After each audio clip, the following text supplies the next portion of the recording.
السلام علیکم دوستوں، شروع کرتا ہوں میں رب ذوالجلال کے بابرکت نام سے جو بڑا ہی مہربان اور رحم کرنے والا ہے۔ نبی پاک محمد صلی اللہ علیہ وسلم اکثر لوگوں سے فرمایا کرتے تھے کہ یہ حسین مجھ سے ہے اور میں اس حسین سے۔ سمے بیتتا گیا اور تواریخ کا ایک وقت وہ بھی آیا جب حضرت امیر معاویہ رضی اللہ عنہ اس دنیا سے وفات پا گئے۔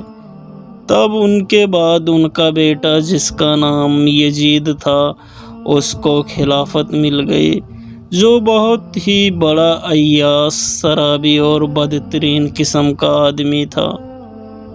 خلافت ملنے پر یزید کو یہ یقین تھا کہ امام حسین علیہ السلام میرے اس خلافت کو کبھی بھی قبول نہیں کریں گے، اس لیے اس نے ولید بن عتبہ کو، جو اس سمے مدینہ منورہ کے گورنر تھے، ان کے پاس ایک خط لکھ کر بھیجا جس میں لکھا ہوا تھا کہ حسین ابن علی، عبداللہ ابن زبیر اور عبداللہ ابن عمر رضی اللہ عنہ سے تم کہو کہ وہ میری بیعت کو مانیں، اگر نہیں مانتے ہیں تو ان کے ساتھ تم سختی سے پیش آؤ۔ آپ امام حسین علیہ السلام کو جب گورنر کے دربار میں بلایا گیا، گورنر کی بات کو سن کر آپ نے فرمایا کہ میں اس یزید کے ساتھ کیسے بیعت کروں جو ناچ گانوں کا شوقین، شرابی، فاسق، زانی، جھوٹا اور مکار ہے۔ اسے خلافت کرنے کا کوئی حق نہیں ہے، اس لیے میں اس کے ساتھ بیعت نہیں کر سکتا۔ اب آپ علیہ السلام مدینہ منورہ کو چھوڑ کر مکہ شریف چلے گئے۔ یہاں پر آپ کو کوفیوں کی طرف سے بہت سارے خط آئے جس میں لکھا ہوا تھا کہ اے ابن علی، کوفہ کے اندر یزید کا ظلم ستم بہت زیادہ ہے، ہم آپ سے بیعت کرنے کے لیے راضی ہیں، اس لیے آپ کوفہ چلے آؤ۔ خطوں کو پڑھنے کے بعد امام حسین علیہ السلام نے مسلم بن عقیل کو کوفہ کی حالات جاننے کے لیے بھیجا۔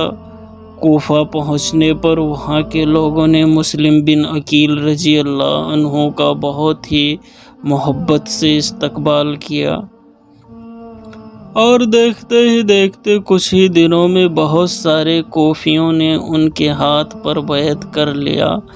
اب مسلم بن عقیل رضی اللہ عنہ کو اس بات پر بھروسہ ہو گیا کہ کوفہ کے لوگ امام حسین علیہ السلام کا ساتھ دے کر ان کے ہاتھوں پر بیعت کریں گے، اسی لیے انہوں نے ایک خط اپنے چچا جاد بھائی حسین ابن علی کے نام لکھ کر بھیجا، جس میں لکھا ہوا تھا کہ کوفہ کے حالات بہت ہی صحیح ہیں، آپ کوفہ چلے آئیں، کوفہ کے لوگ آپ کا انتظار کر رہے ہیں کہ کب آپ آئیں، ہم لوگ آپ کے ہاتھوں پر بیعت کریں، اس لیے آپ سے جتنا جلدی ہو سکے آپ کوفہ چلے آئیے۔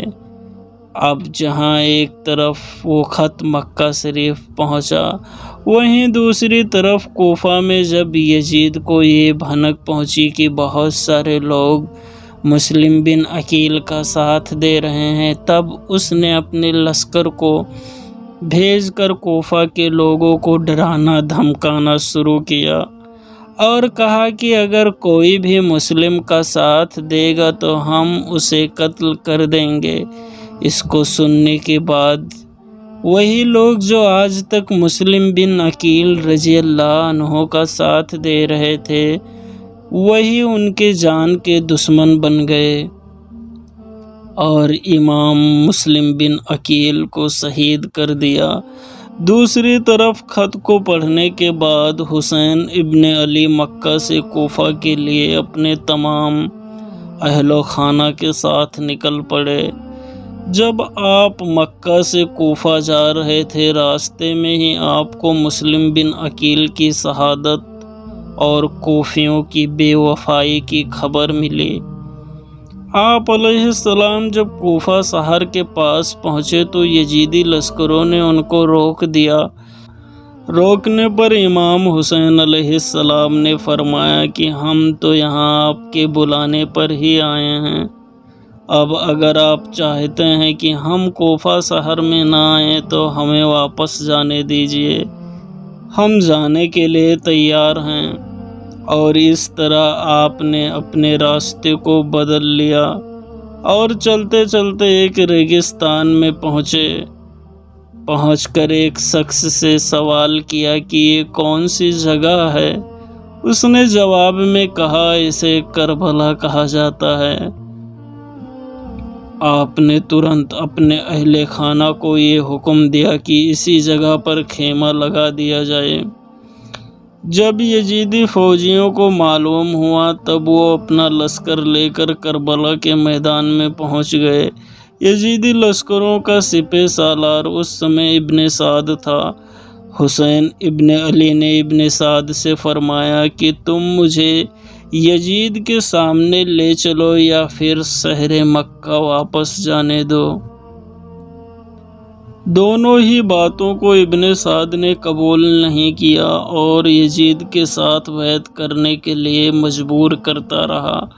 وقت بیتتا گیا اور ایک سمے 7 محرم کا آیا جب نہر فرات کے پانی کو یزید کے لشکروں نے امام حسین علیہ السلام پر بند کر دیا۔ آپ علیہ السلام اور ان کے ساتھی جو جوان تھے وہ تو اس پیاس کی شدت کو برداشت کرتے رہے، پر ان میں جو بچے تھے بھلا ان کو کس طرح سمجھاتے۔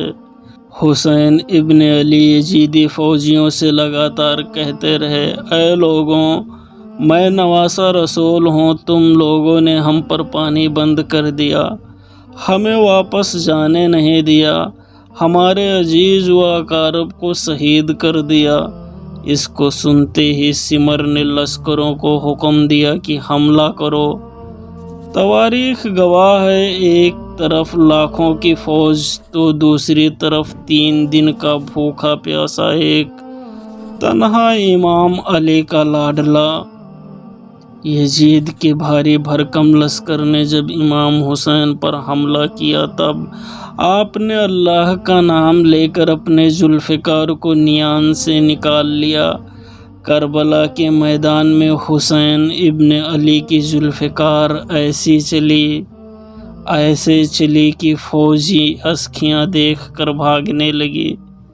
ان سے مخاطب ہو کر حسین نے فرمایا، آؤ نبی کے اس نواسے کی جنگ دیکھو، آؤ 3 دن کے بھوکے پیاسے کی جنگ دیکھو، اس کا جنگ دیکھو جس نے اپنے ہی ہاتھوں سے اپنے بچے کی قبر کھودی، جس کا جوان بھائی مارا گیا، اس کی جنگ دیکھو جس کے نظروں کے سامنے اس کے جوان بیٹے کو قتل کیا گیا۔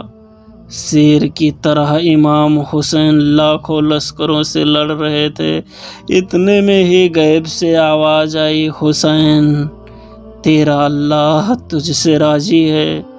اس کو سنتے ہی حسین ابن علی نے اپنی ذوالفقار کو تھام لیا۔ تلوار کو تھامے دیکھ کر ابن سعد سمر سے کہتا ہے، جا کر خیموں میں آگ لگا دو۔ ان ظالموں نے بیبیوں کے خیموں کو آگ لگا دیا۔ آگ کو دیکھ کر امام حسین کبھی بیبیوں کے خیموں کی طرف بڑھتے ہیں تو کبھی لشکر کی طرف۔ ابن سعد اور سمر نے فوجیوں سے کہا کہ حسین پر دور سے ہی وار کرو۔ ان ظالموں میں جن کے پاس برچھیاں تھیں وہ برچھیوں سے مارتے رہے، جن کے پاس نیزہ تھا وہ نیزے سے مارتے رہے، اور جن کے پاس تیر تھا وہ تیر سے مارتے رہے۔ ہزاروں تیر، تلواریں، برچھیاں چلی۔ دیکھتے ہی دیکھتے سیدہ کا راز دلارا خون میں سرابور، زخموں سے چور، جیسے ہی کربلا کی اس تپتی ریت میں گرا۔ کعبے کی دیواریں ہل گئی، ہر طرف اندھیرا چھا گیا۔ آپ کے گرتے ہی وہ گھوڑا جس پر آپ سوار تھے آپ کے چاروں طرف گھومنے لگا۔ اس گھوڑے کو گھومتا دیکھ کر ابن سعد نے کہا، اے لوگو رکو، ہم نے اپنی آنکھوں سے دیکھا ہے اس گھوڑے پر نبی پاک صلی اللہ علیہ وسلم سواری کیا کرتے تھے، کہیں تمہارا تیر اس گھوڑے کو نہ لگے۔ اور یوں اس طرح ان ظالموں نے تیر کو چلانا بند کیا۔ ارے افسوس ہے ظالم، تم نے تو اس گھوڑے کا احترام کیا جس پر اللہ کے رسول سواری کیا کرتے تھے، مگر تم اس حسین کا احترام کرنا بھول گئے جس کو اللہ کے نبی اپنے کندھوں پر بیٹھا کر چلتے تھے۔ امام حسین کے پاس سمر آ کر خنجر ان کے گلے پر رکھا تو دیکھتا ہے کہ حسین ابن علی کے لب ہل رہے ہیں۔ اس نے اپنا کان لگا کر سننا چاہا تو سنا کہ امام حسین اللہ کا شکر ادا کر رہے ہیں کہ اے اللہ تیرا شکر ہے کہ تو نے اس امتحان کے لیے حسین کو چنا۔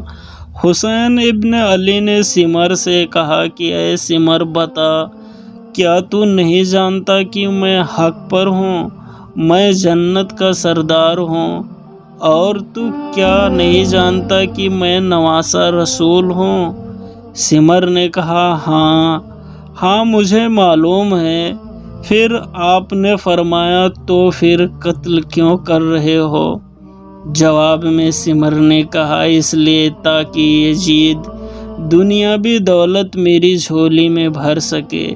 یہ کہتے کہتے امام حسین علیہ السلام کا گلا سمر کاٹتا رہا اور فوج عسکریاں یہ دیکھ کر جھومتی رہی۔